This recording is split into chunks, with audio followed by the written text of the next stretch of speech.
We are in the book of purity. We are learning the laws of tumas mace, of impurity of a corpse. Just a reminder, you come in contact with a corpse by either touching it. How much of a corpse you have to touch? It can be just a little barley corn size. Or by carrying it, not touching it, but carrying it. Or in a closed structure, oihel, as it's called. Right? Those are the three ways. Now,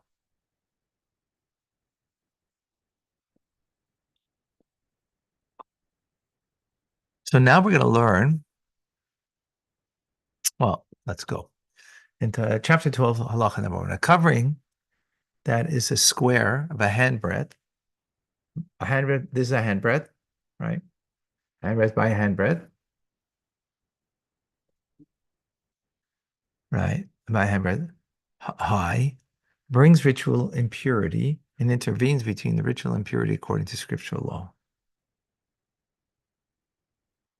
In other words, here, let's take this. This is the handbreadth by handbreadth, let's say, right? So this is a covering. Even this is a handbreadth by handbreadth, right? And let's say right over here, there's something in part of a corpse, right? And this is covering over it, right? Handbreadth by handbreadth at a handbreadth high. So this is a handbreadth by handbreadth, also a handbreadth high above the corpse. It becomes intervening because otherwise the impurity, right, goes straight up and straight down, right? There's nothing that intervenes. If you have some object that is one by one handbreadth by one, like this Kleenex over here, right? And what's underneath or above, so it's intervening either above or below, right? It becomes an intervention. If it's less than a handbreadth, in other words, if the corpse is, flat on top of the covering, then it doesn't intervene. The Rebbe is not a closed structure. It's open, right? It's not a closed structure. We call it an oihel, but it's not halachically an oihel. Yeah. Okay. Exactly. So intervenes ritual superiority according to scriptural law. For an oil is given that distinction only when it is a handbreadth by handbreadth and a handbreadth high or more. Right? What is implied?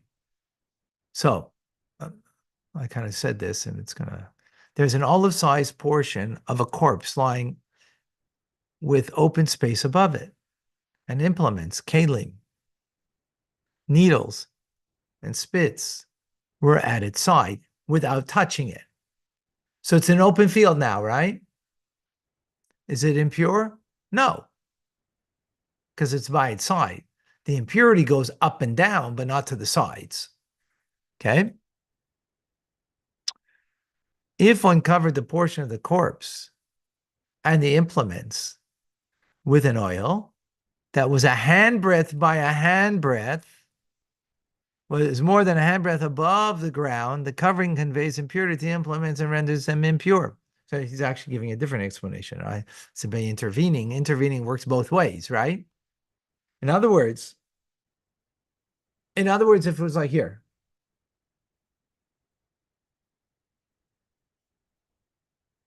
this is the corpse. This is the corpse. If the intervening substance was less than a handbreadth, then it wouldn't intervene. No, then it just shoots up. It doesn't go to the side because you don't have a structure. A structure has to be at least the handbreadth by handbreadth by handbreadth high. Otherwise, it needs to be three-dimensional, not two, right? So then it just shoots up. So if you had not touching it, some other implement, it's pure. But if this now is a handbreadth high, this became a structure. Then what's underneath the structure, if you had other vessels, you had your coffee mug there, right? It becomes impure. Not a earthenware one, but you had some things or whatever. What it doesn't matter what's there, right? It becomes impure because this became a structure. So anything below it is impure, anything above it is pure. Okay?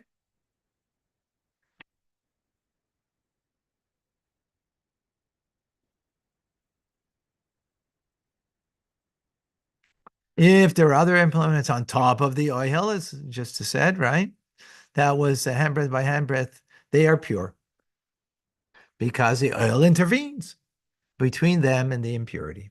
Thus, we have learned that just as an oil imparts impurity to everything that is under it, it preserves the purity of anything outside it and intervenes between the impurity and the implements that are on top of it. Similarly, if the impurity was above the oil and the implements were below it, the implements are pure.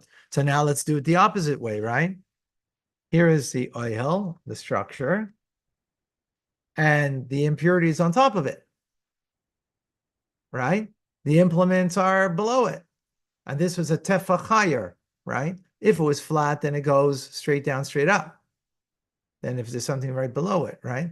But if it's then this structure intervenes on the impurity that's above it. This is right. Follow it? If it's a handbreadth away, exactly. Intervenes, so anything below it becomes pure. Above it shoots up. Okay. So with the impurities of the above the yeah, below it. Okay. If the oil was now less than a handbreadth high, or less than a handbreadth by a handbreadth, even if there were several handbreadths high, right? It has to be all three dimensions have to be handbreadth, right? Minimum at least. So obviously more than that. The implements that are next to the impurity are pure because it didn't create an oil, didn't create this closed structure. Any of the implements, oh, any of the implements, um, given the booklet, oh, the book, no, that's not the three chapter.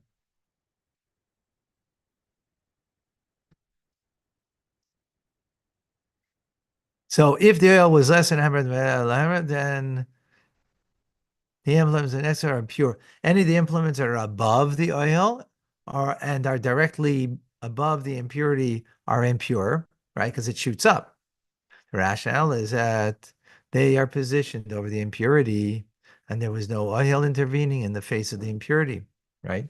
So again, the impurity there is less than right than the tefach. So that if there's an implement over here, it's going to become impure because it shoots up. It doesn't serve as an intervening.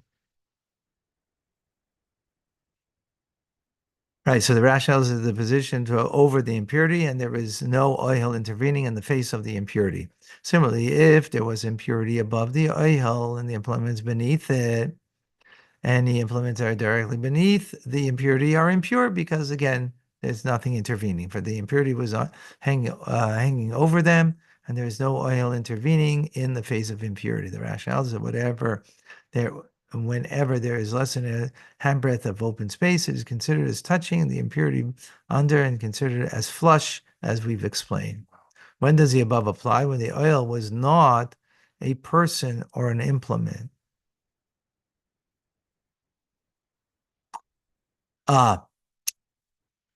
In other words, my hat can serve as an oil, right? That's a thing.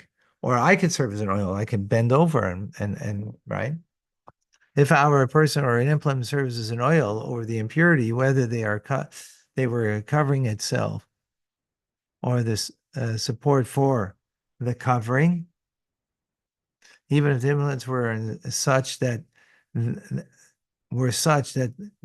themselves do not contract impurity, they convey impurity and do not intervene in the face of impurity. In other words, a structure needs to be intervening and not a person or an implement. What is implied? Oh, no. Okay. What is implied? If there was a board placed upon 4 men or on 4 implements, even stone implements or the like that do not contract impurity, or needless to say, if they were placed on 4 spits or 4 reeds that were a handbreadth high, and there was an impurity and another implements underneath it, those implements are impure, right? And made an oil. If the implements are on top of the board, even if they were not directly above the impurity, they are impure. Why? Because, in other words, an implement doesn't, implement means a vessel, means as opposed to a structure, right? So a person or an implement does not serve as an intervening,